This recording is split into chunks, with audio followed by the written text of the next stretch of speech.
Hello and welcome to our channel.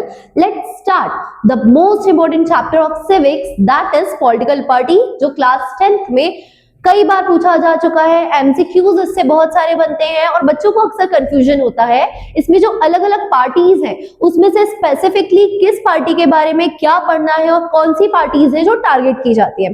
तो चलिए सारी की सारी पॉलिटिकल पार्टीज को हम क्विकली एक बार में रीड कर लेते हैं। तो अगर आपको पता हो तो पहले हमारे पास कितनी नेशनल पार्टीज हुआ करती थी? 7 नेशनल पार्टीज हुआ करती थी। बट एट प्रेजेंट हमारे पास कितनी नेशनल पार्टीज है? तो अब हमारे पास जो नंबर ऑफ नेशनल पार्टीज है वो क्या है? 6। मतलब एट प्रेजेंट भारत के अंदर 6 नेशनल पार्टीज हैं।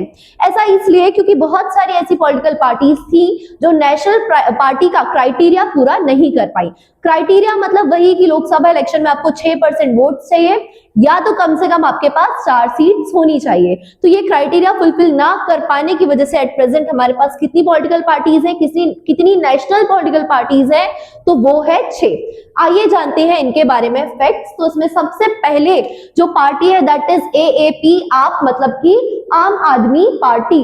इस पार्टी का सिंबल क्या है? तो झाड़ू यानी कि ब्रूम।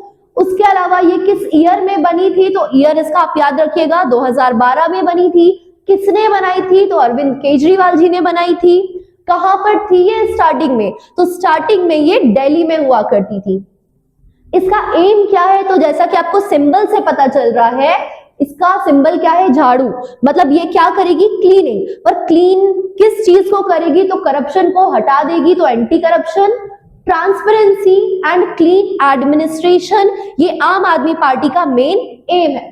उसके अलावा प्रेजेंटली ये कहां पर है? गुजरात में वर्क कर रही है। किसके सपोर्ट से? तो आईएनसी मतलब कि इंडियन नेशनल कांग्रेस के सपोर्ट से ये गुजरात में है। उसके बाद 2019 के लोकसभा इलेक्शन में आम आदमी पार्टी को कितनी सीट्स मिली थी? तो ये है 1 सीट लोकसभा में। ठीक है। उसके बाद जो आपकी सेकेंड पार्टी है that is BSP, Bahujan Samaj party. इस पार्टी का सिंबल क्या है? हाथी मतलब क्या? एलिफेंट। किस ईयर में थी? 1984 में बनी हुई थी। कांशीराम जी ने बनाई थी। किस लिए बनाई थी? To support Dalit, Adivasi and OBC. अब बहुजन से आप याद रख सकते हैं हरिजन, और हरिजन किसको बोलते हैं? जो अनटचेबल्स है। तो यहाँ पे हम कह सकते हैं दलित, आदिवासी और ओबीसी। आप इजिली पार्टी के नाम के साथ इसका एम याद रख सकते हैं। उसके बाद it spread the ideas of Sahu ji Maharaj and Phule ji. 2019 में कितनी सीट मिली थी इसको लोकसभा इलेक्शन में? तो लगभग 10 सीट लोकसभा इलेक्शन में इस पार्टी ने जीती थी। ठीक है। नेक्स्ट क्या है आपका? बीजेपी मतलब कि भारतीय जनता पार्टी, जो करेंटली गवर्नमेंट में है। इसका सिंबल क्या है? लोटस। बनी कब थी? तो 1951 में बनी थी। और ये पार्टी जिस समय बनी थी वो उस समय पे बीजेपी नाम के साथ नहीं, उसका नाम क्या था? भारतीय जनसंघ। और भारतीय जनसंघ के एक तरह से फाउंडर हम कह सकते हैं श्यामा प्रसाद मुखर्जी। ठीक है। तो श्यामा प्रसाद मुखर्जी ने बनाई थी। अब इसके बाद इसका जो एम है वो क्या था? Build strong India by ancient culture and values. मतलब हमारे ओल्ड ट्रेडिशन और कल्चर को रिस्पेक्ट करते हुए देश का डेवलपमेंट करना, ये बीजेपी का क्या था? एम था। और इसी एम के साथ बीजेपी अभी भी गवर्नमेंट फॉर्म कर रही है। ठीक है।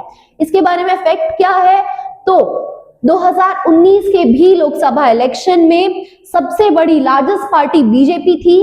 किसकी साथ ये अलायंस बनाती है या बीजेपी के अलायंस का नाम क्या है? तो दैट इज एनडीए मतलब कि नेशनल डेमोक्रेटिक अलायंस। ये बीजेपी का अलायंस का नाम है, याद रखिएगा बहुत अच्छे से।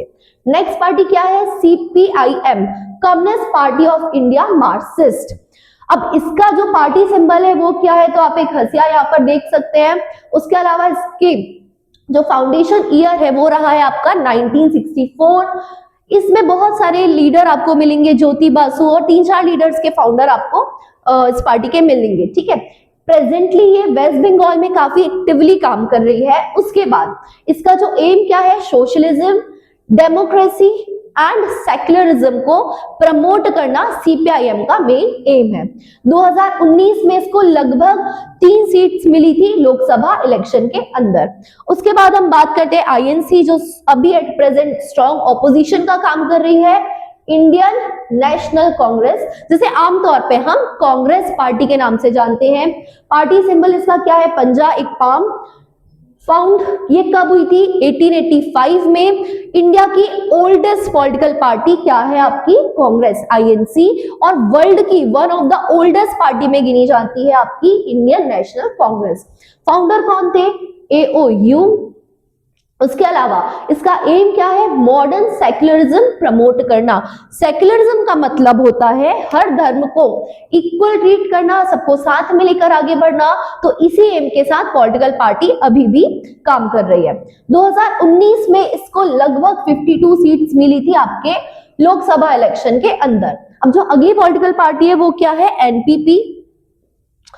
अच्छा, एनसीईआरटी की जो न्यू बुक्स है ना, वहां पे ये दो पॉलिटिकल पार्टी एनपीपी और आम आदमी पार्टी, ये दोनों न्यूली ऐड हुई हैं। तो ये दो पार्टीज तो आपको बहुत अच्छे से पढ़नी ही पढ़नी है, क्योंकि रिसेंट ऐड किया एनसीईआरटी ने, तो मे बी आपके एग्जाम में इनको वो डायरेक्ट टारगेट कर सकते हैं। ठीक है, तो एनपीपी क्या है? National people's party. अब इसका पार्टी सिंबल क्या है? एक बुक है, न्यूली है, 2013 में बनी थी। इसके फाउंडर कौन थे? पीए संगमा। मेघालय और नॉर्थ ईस्ट में ये बहुत एक्टिवली काम करती है। इसका एम क्या है? Promote education and employment. जैसा कि आप सिंबल से समझ सकते हैं, एजुकेशन और एम्प्लॉयमेंट को प्रमोट करना भारत देश के अंदर, ये इसका एम है। 2019 में इसको मिली थी एक सीट लोकसभा इलेक्शन के अंदर। तो ये सारे पॉलिटिकल पार्टी के इंपॉर्टेंट फैक्ट है, आप इसका स्क्रीनशॉट ले सकते हैं, जिससे आपके एग्जाम में पढ़ने के लिए काफी इजी हो जाए। ठीक है, so hope you like the video.